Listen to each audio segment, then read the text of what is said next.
Have you ever noticed how the quiet hours of retirement, those gentle early morning stretches and unhurried evening routines, can sometimes reveal questions we never thought we'd ask ourselves?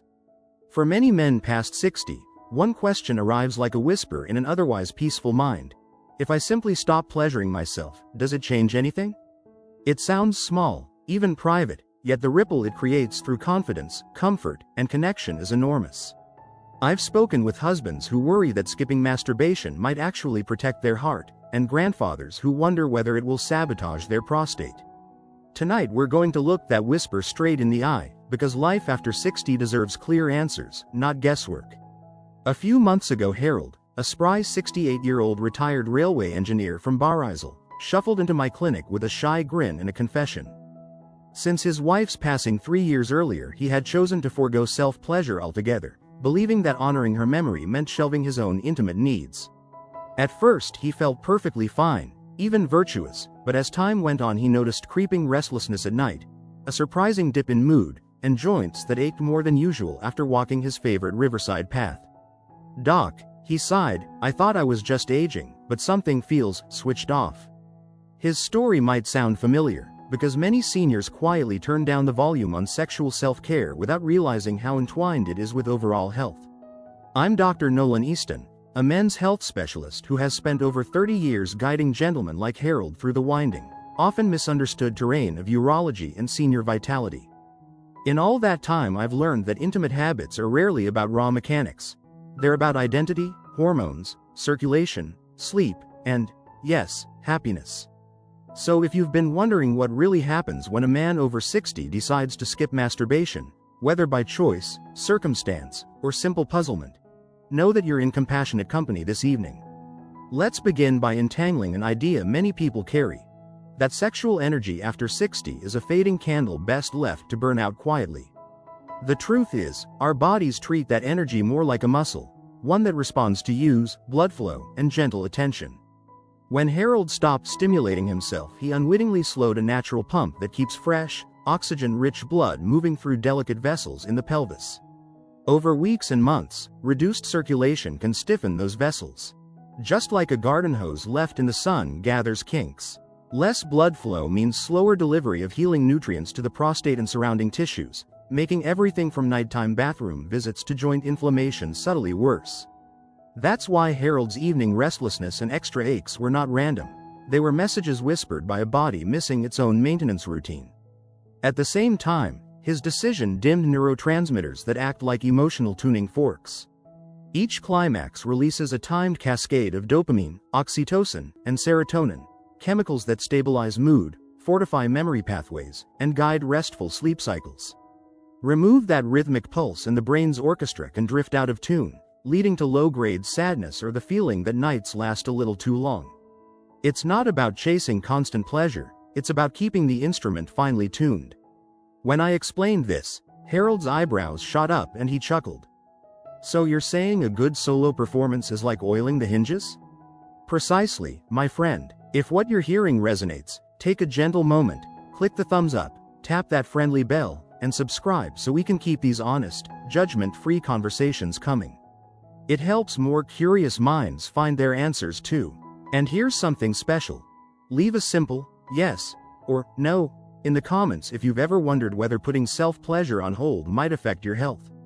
I read every note myself and shape future guidance around what you share. Back to Harold.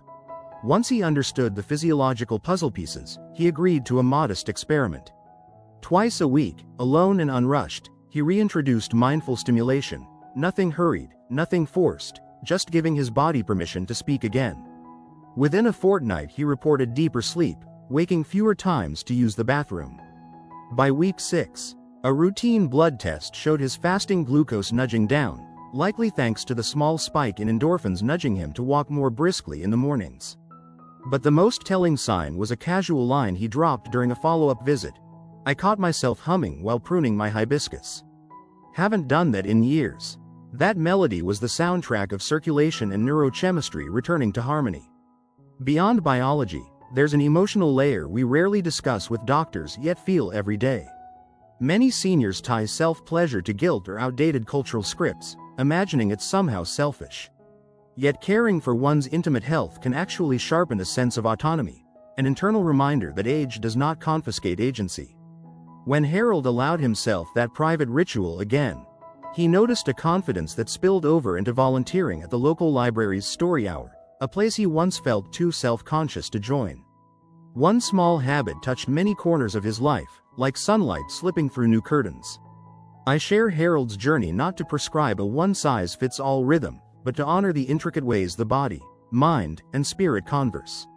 If you choose abstinence for spiritual reflection or personal comfort, that is beautiful. Just know the conversation continues, and you deserve full information to decide how often to speak back. Tonight we've opened that dialogue in plain language, free of judgment, and my hope is that you feel seen rather than lectured. Remember, whether your path includes solo moments of pleasure or not, informed choice is the most powerful medicine we have at any age. The very first thing many gentlemen notice, once they decide to give their bodies a brief sabbatical from solo pleasure, is a strange stillness in the evenings. In that quiet, the mind can either race with old habits or settle into new, healthier rhythms. I often reassure my patients that this adjustment period is not a sign of something missing but rather a doorway to something deeper that's been waiting for room to breathe. When a man in his 60s stops the daily cycle of release, the nervous system no longer receives its familiar rush of dopamine and oxytocin on demand. Instead, those brain chemicals begin to repattern, much like a river forging a fresh course after years of predictable flow. This shift can feel unsettling at first, sleeplessness, fleeting irritability, or a cascade of vivid dreams, but it soon gives way to an unexpected clarity. Within 10 to 14 days, the majority of my clients report sharper morning focus and a subtle confidence, as though a veil has lifted from their thoughts. Let me share Martin's journey. Martin, a 71-year-old retired math teacher, arrived at my clinic with a smile both shy and hopeful. He had listened intently when I explained the potential impact of daily self-stimulation on pelvic floor tension and circulation, but it was the promise of better sleep that convinced him to try a full month without it. The first week, he phoned my office twice. Once to ask whether a sudden spike of restlessness at 2 a.m. was normal, and again to tell me, almost sheepishly, that he had noticed a stronger, steadier heartbeat on his morning walks. 2 weeks later, Martin came in wearing a light blue windbreaker that matched the sparkle in his eyes. "Doctor," he said, "my joints feel looser. And my mind isn't wandering to that habit every night. My wife says I'm more present at breakfast. Is that really possible?" "Yes, it is. You see, once the body is no longer burning through a tiny burst of endocrine energy each day, that hormonal fuel is conserved. In very simple terms, skipping masturbation allows testosterone, albeit lower in older age, to linger in the bloodstream just a little longer before conversion. That can translate into steadier mood, a livelier stride, and, for many, fresher morning erections that feel more natural rather than forced. It also means the prostate, that walnut-sized gland every man should be kind to, is no longer under the same mechanical pressure multiple times a day. Reduced frequency gives the tissue a chance to decompress, promoting healthier fluid balance and potentially easing nighttime trips to the bathroom. Now, friends, I want you to remember that the body and the spirit are traveling companions. As pelvic muscles relax and hormonal rhythms even out, many men discover room for other forms of intimacy, perhaps a lingering conversation with a spouse or a leisurely hand massage shared before bedtime. Martin told me that, instead of sneaking away to his study at night, he now sits beside his wife while she knits, simply enjoying the rhythm of her needles and the warmth of shared silence. Imagine how much trust blossoms when presence replaces secrecy. Another delightful side effect, though few believe me until they feel it, is improved sleep architecture. Without the late-night surge of stimulation, the brain drops more smoothly into deep, restorative cycles. That means fewer pre-dawn awakenings and less grogginess at sunrise. When Martin returned for his 1-month checkup, he brought a small notebook in which he had tracked his rest. His average bedtime remained the same, but his total hours of uninterrupted sleep had climbed from 5 to nearly 7.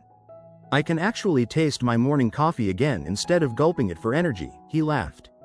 If you're watching this and the notion resonates, I'd love to hear from you. Tap that thumbs up, subscribe, ring the little bell so I can keep guiding you, and type a simple yes or no down in the comments. Does the idea of skipping masturbation after 60 sound like a welcome change? I read every answer personally. Your feedback truly shapes how I tailor these conversations. Some of you may worry. What if my urges return stronger than before? That's a valid concern. In my practice, I've found that urges tend to ebb and flow like gentle tides rather than crashing waves once you've sailed past the initial fortnight. The key is to treat each impulse as a messenger, not an enemy. Notice it, thank it, and redirect that energy toward a walk, a light stretch, or a phone call with an old friend. Over time, your brain rewires to expect satisfaction from a broader palette of experiences. Toward the end of Martin's 90-day experiment, we measured his blood pressure, fasting glucose, and cholesterol as part of his routine checkup. All three markers had improved modestly, enough that his cardiologist suggested lowering one of his medications by a quarter dose. While I can't claim abstaining alone worked miracles, I can say with confidence that the calm he cultivated rippled out to every organ system. He stood taller. He spoke slower, with more intention. His wife beamed from across the waiting room, waving a paperback novel that they had begun reading aloud together each night. That, my friends, is the essence of this exploration. By pausing a habitual release, you invite in curiosity, reconnection, and a sense of bodily stewardship that often feels brand new. Trust your body to adapt, and notice how even the smallest change breaches the surface of your days like a fresh breeze across a calm lake. If you find yourself lying awake tonight, pulse steady, lungs filling with cool darkness, remember Martin's smile and know that you, too, are capable of that same quiet transformation. A fortnight after Harold's first appointment, he walked back into my clinic with a lighter step. His silver-lined hair still framed a weather-creased face, but his eyes carried something new, an alert, almost playful spark. He sat down and said, "Dr. Easton, I didn't realize how much life was hiding in the quiet." That simple sentence captures why we're having this heart-to-heart today. Pausing a lifelong habit is not about denying pleasure. It's about rediscovering subtler, richer layers of it, and, most importantly, reclaiming authority over your own rhythms. That's the value proposition I promised you. More vitality, steadier mood, deeper connection. You deserve to feel each sunrise instead of drifting through it. And because every good story teaches through lived experience, let's keep walking with Harold. The week after he stopped self-stimulation, his nights had been oddly restless, his mornings foggy. He told me he almost gave up on day 8, until something changed. I woke up, stretched, and realized I hadn't groaned while rising from bed. He laughed. That's never happened since my mid-50s. Inside the body, those subtle shifts begin with the endocrine system. When a man reaches 60, testosterone naturally tapers, and frequent ejaculation can, though not harmful in itself, keep hormone levels in a consistent dip rather than allowing them to ebb and flow. By stepping back for a time, Harold's body began to produce slightly higher peaks of testosterone in the early morning hours. He wasn't becoming a teenager again. Instead, he was regaining a stable baseline that helped joints feel lubricated, muscles respond to morning stretches, and moods hold steady through the afternoon slump. Now, let's talk circulation. Because healthy blood flow is a choir that sings harmony with hormone health. Many seniors worry that decreased sexual release might lead to stagnation down below, but it's quite the opposite. Temporary abstinence encourages the body to allocate blood where it's needed for healing micro-tears in muscle, for nourishing the brain, and for bolstering heart strength. Harold, an avid Sunday golfer, noticed his 8-hole fatigue disappeared. He no longer leaned on the cart after every swing. That increased stamina translated into more steps, which in turn amplified his cardiovascular resilience. The body, once given a chance, is usually eager to reciprocate our kindness.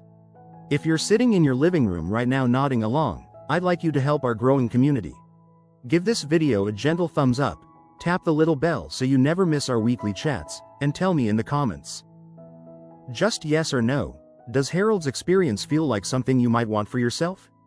I read every single answer, and your feedback helps me fine-tune advice so it lands exactly where you need it.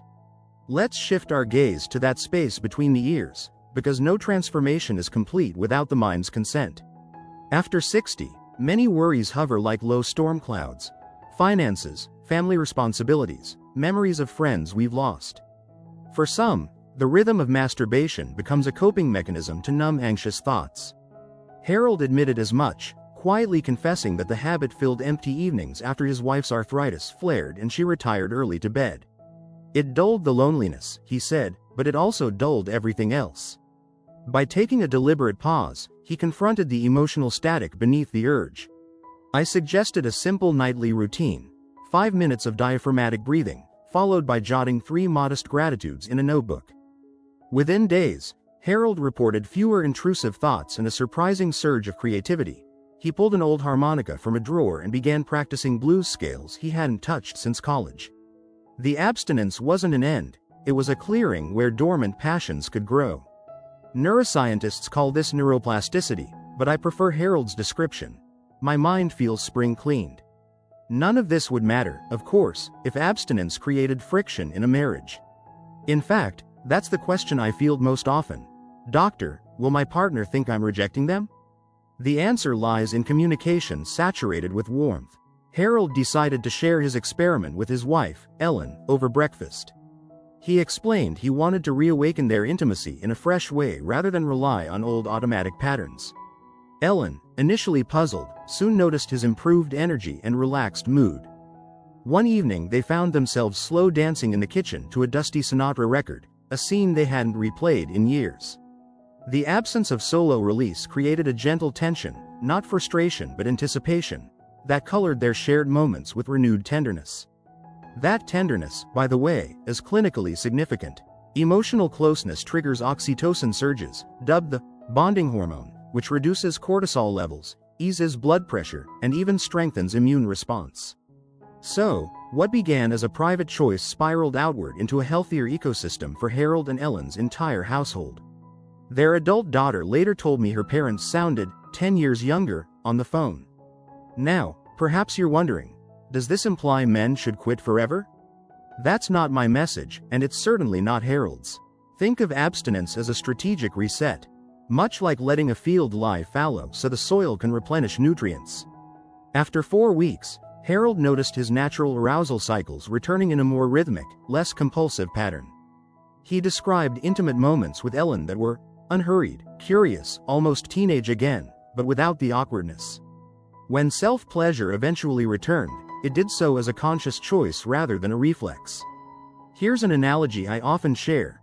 Imagine your favorite childhood melody stuck on repeat at low volume. At first it soothes you, after a while it fades into background noise you barely notice. Silence that track for a month, and when you press play, the notes blossom with novel depth and nostalgia. That is precisely what Harold discovered, and what you might find, too. Of course, every story has its unique tempo.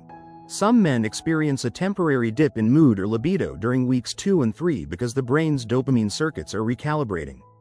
I always advise gentle exercise, sunlight exposure, and meaningful social connection during that phase. Harold joined a men's walking group at the local park. The camaraderie, combined with being outdoors, amplified the dopamine his brain naturally produced, smoothing the transition without pharmaceutical crutches. I want to pause a moment to celebrate something profound. At 60, 70, even 80, the body remains astonishingly teachable.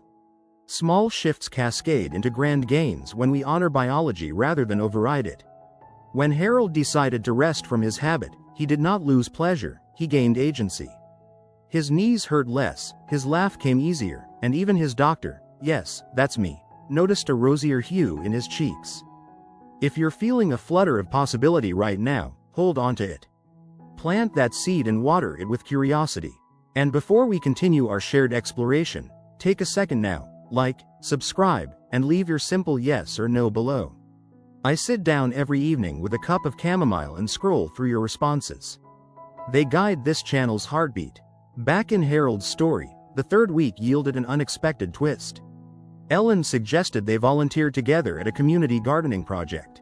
Digging soil, planting seedlings, and sharing laughter with neighbors wrapped their evenings in satisfying fatigue. The old reflex to seek quick relief dulled, replaced by the communal hum of purpose. Harold looked at me during his next visit and said, "Doctor, it feels like my life expanded to fit the space that habit used to occupy." That, my friends, is the essence of this journey. Not subtraction, but spaciousness.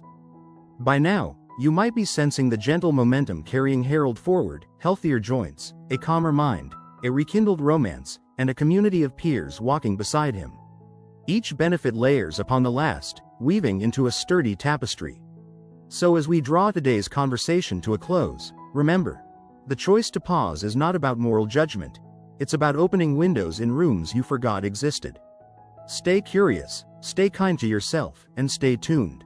Dr. Nolan Easton will be right here, ready to walk the next stretch of road with you. It was the kind of mild spring morning that coaxes forgotten birdsong back into the garden when Harold shuffled into my office for what he imagined would be a quick wrap-up. 6 weeks earlier, his shoulders had drooped with the weight of a private habit he feared had begun to define him. Today, his spine sat straighter, as though the simple act of standing up in his own story had added quiet inches to his frame. He took a slow breath, lips parting in a boyish grin he hadn't worn since the days of transistor radios and hula hoops. "Dr. Easton," he said, and the words carried a hint of wonder. "I never knew withholding could feel like giving." Those 8 syllables landed like the sweetest music in my 30-plus years of men's health practice. You see, I've watched countless gentlemen try to find their footing in retirement. For many, a nightly routine behind a closed door can feel harmless, even comforting. Yet once that pattern becomes reflex, it can quietly dull our sensitivity to life's subtler joys. A sunny walk, a partner's gaze, the crackle of vinyl playing an old piano ballad. When Harold chose to pause that reflex, he didn't merely remove an act, he created a spaciousness inside himself. In that space, his energy stopped leaking into a single moment of release and began flowing outward, into conversations with his granddaughter about her first research paper and into morning stretches that loosened joints he'd resigned to creak forever. He told me he now fell asleep earlier, woke rested, and, this part made his cheeks glow, noticed that memories of his late wife felt warmer, less painful. Without the nightly distraction, he found himself reminiscing with gratitude rather than regret. Physically, the changes were gentle yet undeniable. His blood pressure slipped a few points closer to the ideal. The persistent ache in his lower back, aggravated by tensing at awkward angles, eased. Most delightfully, that stubborn late afternoon slump many men blame on age lifted. Harold described it as a curtain rising, revealing one more act in the day's performance. His hormones, testosterone, cortisol, even dopamine, found a rhythm that mirrored the natural cadence of daylight rather than the artificial cue of habit. I reminded him, and I remind you, that the body loves predictability rooted in sunlight, conversation, and movement. Emotionally, Harold's confidence bloomed where secrecy once lived. He began dropping by the community center's woodworking class, joking with neighbors about whose birdhouse could actually house a bird. When a woman from his church invited him to help organize a charity bake sale, he accepted without the quiet dread that he might turn down social invitations in favor of rushing home to relieve pressure. In giving up that solitary script, he discovered ensemble work, life's grander play. Now, friend, if any of this touches a chord in your own life, if you've ever wondered whether changing one intimate habit could widen your horizon, let me gently pause to invite your voice. Tap the like button if Harold's story makes you smile, subscribe if my calm corner of YouTube brings you comfort, and click the bell so you don't miss fresh guidance. And, because your feedback shapes every word I share, slip a simple yes or no in the comments. Does Harold's transformation show you something you might try? I read every answer and tailor future advice so each visit here feels like a personal appointment. One of my favorite moments from Harold's journey came during a follow-up phone call. He laughed, a deep, chesty laugh that rattled the speaker, and confessed that skipping masturbation hadn't turned him into a saint or a superhero. It had simply reminded him that he was still a sensual being, not merely a reflex machine. The pleasure he once funneled into a single private act now shimmered across ordinary minutes. The scent of coffee, the brush of wind against his wrist, the reverent hush of a library aisle. He told me, "I thought I'd lose something, but I gained 1,000 small somethings instead." That line captures the heart of today's message. At 60, 70, or even 90, we don't age out of pleasure, we learn to redefine it. By pressing pause on an automatic habit, you invite curiosity back into the body. You might notice your skin tingles when you sing along to an old love song, or that your pulse quickens while planting tomatoes in fresh soil. You reclaim the spectrum of sensation that stressed routines can compress into a single, fleeting spike. As Harold prepared to leave my office, rain clouds gathered beyond the window, tumbling like charcoal wool across the sky.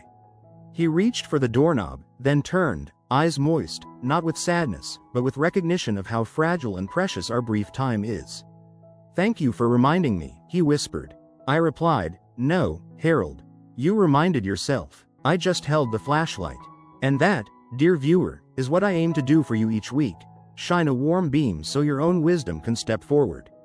Whether you choose to take a break from masturbation for a week, a month, or the rest of this chapter of life, remember the goal is not deprivation, it is revelation. Let the quiet reveal what truly nourishes you. Let the space between urges teach you how potent patience can be. Let small choices unlock larger freedoms. So, as we close this 4-part conversation on what happens when men over 60 skip self-stimulation, I invite you to carry Harold's lesson into tonight's lullaby of crickets and into tomorrow's sunrise stretching beyond your curtains. Ask yourself, where might I discover hidden abundance if I loosen one old grip? Then breathe, listen, and follow the answer that wells up. I'm Dr. Nolan Easton, honored to share these moments with you. Stay curious, stay kind to your remarkable body, and remember, the window to renewal is always just a hinge away. Until our next gentle chat, may your days be filled with purpose, your nights with peaceful rest, and your heart with the quiet thrill of knowing you can change and flourish at any age.